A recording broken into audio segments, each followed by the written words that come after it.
I'm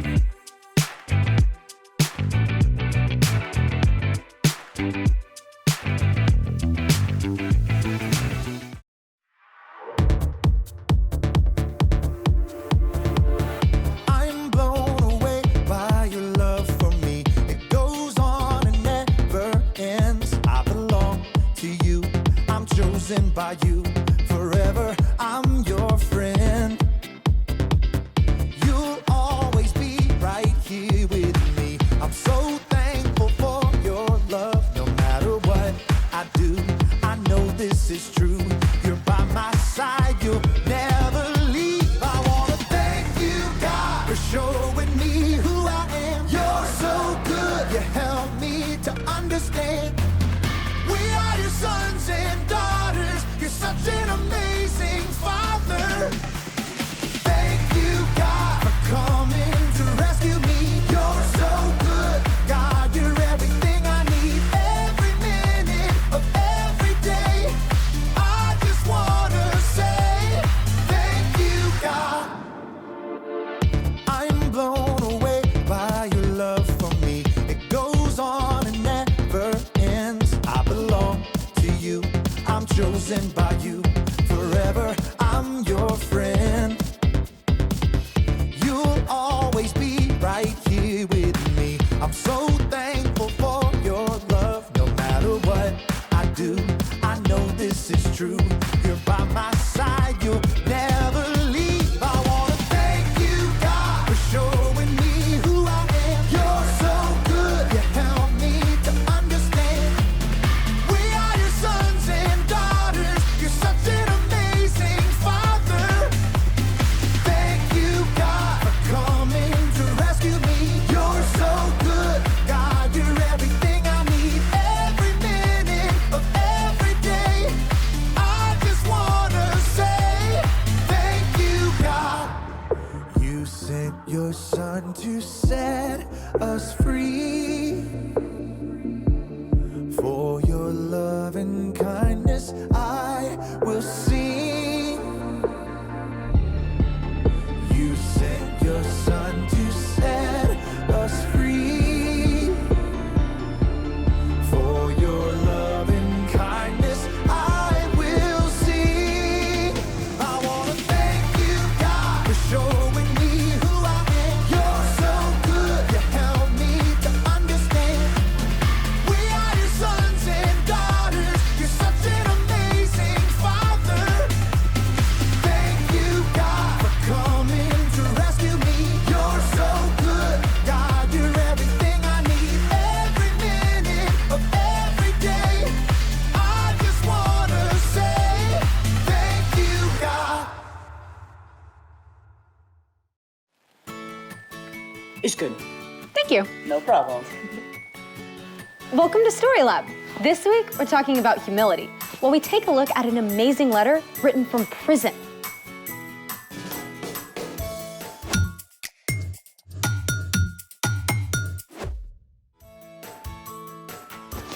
Hey, I'm Sebastian. And I'm Skylar. We're talking about humility, which is putting others first by giving up what you think you deserve. I think one of the best ways of putting others first is by helping them eat well. Like a box of fudge rounds. I was thinking more of tasty veggies. My relationship with vegetables is complicated. How about this vegetable? Are you for real? Yep, world's heaviest carrot, according to the Guinness Book of World Records. That's gonna need a lot of ranch. Then there's this.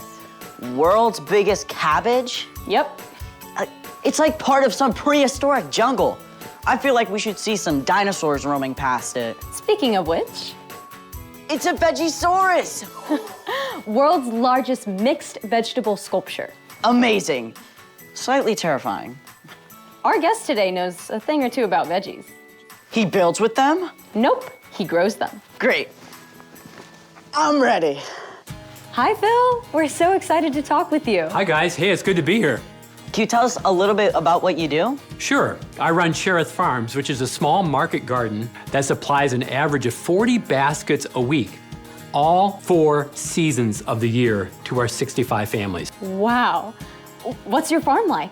Well, it's a very intense little farm. It's a 1/4 acre if you do the math of how much we actually grow on. But we grow all major food groups. That's what makes a market garden a market garden. It has a variety of crops, a great diversity of crops, and we grow them all.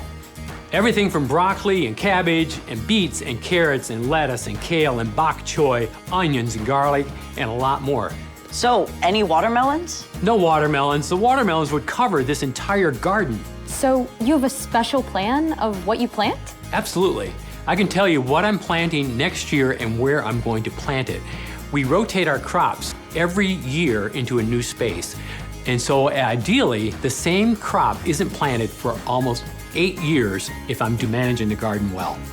Wow, that's a long time. Okay, it's easier on the soil and allows the garden to produce very well. A good garden is always giving back to the environment.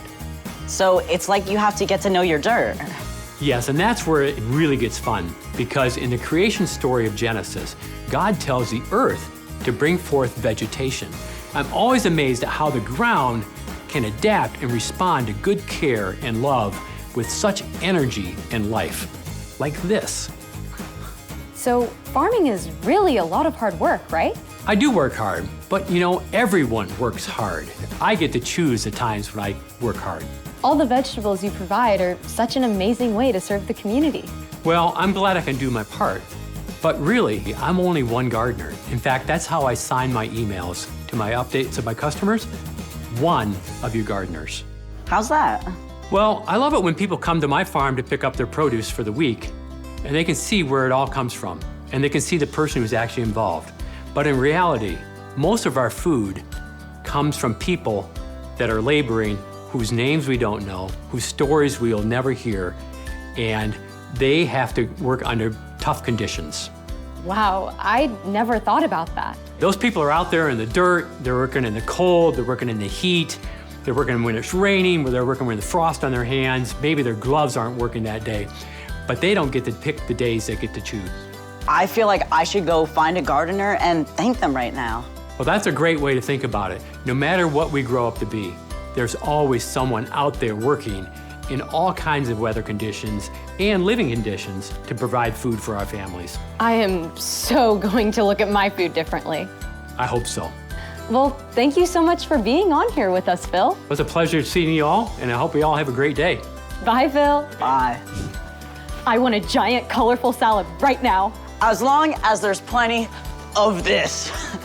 I love how Phil reminded us to pay attention to those growing our veggies behind the scenes. Yeah. Now it's time for... The story before the story. Today, we're in Philippians, the 11th book in the New Testament. Philippians is a letter written by the Apostle Paul to the young church he started in the Greek city of Philippi. But before Paul, way back in the beginning, out of a deep, deep love, God made an amazing world. But when people turned away from God, the world was broken. God made a plan to draw people back into relationship. So at the right time, God's very own son, Jesus, came to live among us. When Jesus grew up, he traveled from town to town, teaching and healing. But the religious leaders made plans to get rid of him. Jesus was crucified on a cross and died. But early Sunday morning, Jesus returned to life, and lots of his friends saw him. Which is where our story starts. Hey everyone, I'm Chloe. Hi, Chloe. For 40 days after his resurrection, Jesus spent time with his friends. Then he returned to heaven to be with God. But the news about Jesus spread. More and more people began to follow Jesus, including Paul. Paul traveled all over, starting brand new churches. On one of his journeys, he spent 3 months in the Greek city of Philippi, where he shared the news about Jesus with a businesswoman named Lydia. Lydia welcomed the new church to meet in her home, and it grew quickly, even after Paul was thrown in prison. Paul was released and continued his travels. Several more times, he was jailed for sharing about Jesus, but he used his time in prison to write letters to the new churches. In a letter from Rome, Paul encouraged the Philippians to put others ahead of themselves. Don't do anything only to get ahead. Don't do it because you are proud. Instead, be humble. Value others more than yourselves. None of you should look out for just your own good. Each of you should also look out for the good of others. As you deal with one another, you should think and act as Jesus did. Jesus is our model. Like the Philippians, we can begin to think and act like Jesus. So let's take a look at some of the things Jesus did. Jesus showed humility by always talking to God first. Our Father in heaven, may your name be honored. Jesus spent time alone with God, over and over. Jesus took time away from the crowds to ask God for help. He did it before starting his ministry, before choosing his disciples, and before giving up his life on the cross. Jesus submitted all his desires and plans to God.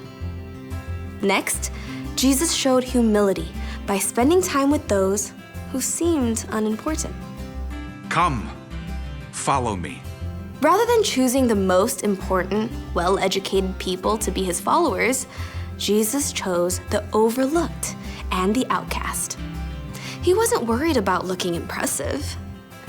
Jesus said to show humility by giving in secret. When you give to needy people, don't let your left hand know what your right hand is doing. Then your giving will be done secretly. That just means when you do something good for others, do it quietly. Don't make it a big deal and do it for show so people will think you're all that. Jesus also said to show humility in our relationships by doing more than is required. Suppose someone forces you to go 1 mile. Go 2 miles with them. Jesus taught that when you're told to do something, do it with a great attitude, and then do even more than you have to. In the end, Jesus gave us the most incredible example of humility ever. Paul wrote, In his very nature, he was God. Jesus was equal with God. But Jesus didn't take advantage of that fact. Instead, he made himself nothing. He did this by taking on the nature of a servant. He was made just like human beings. He was humble and obeyed God completely. He did this even though it led to his death on a cross. most of us will never be asked to actually die for someone. But every day, we can look for opportunities to set aside the things we want in order to put others first. Because Jesus puts us first. The end.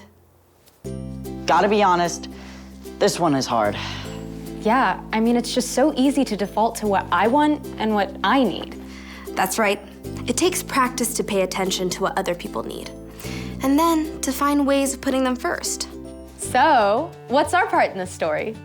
Well, because Jesus put us first, we can live forever with him. Instead of living for ourselves, we have the freedom to put others first, just like Jesus did. Just like how Jesus spent time with people who weren't considered important, you can look for the kid that's trying to make a friend, instead of trying to get the popular kids to like you. Or like Jesus said, to give in secret. You could quietly share a snack with a friend who doesn't have one, and you don't have to make a big deal about it. When your mom asks you to take out the trash, you can take it out and then also empty the dishwasher, just like how Jesus said to go the extra mile. None of this is easy to do in our own strength. That's why it's so important to do something else Jesus did. Pray. Exactly. Jesus talked to God first, before anything else. When we take time to do that, we remember how amazing it is that Jesus put us first. Then God can give us the creativity and strength so that we can put others first. I think you've got it. See you next time.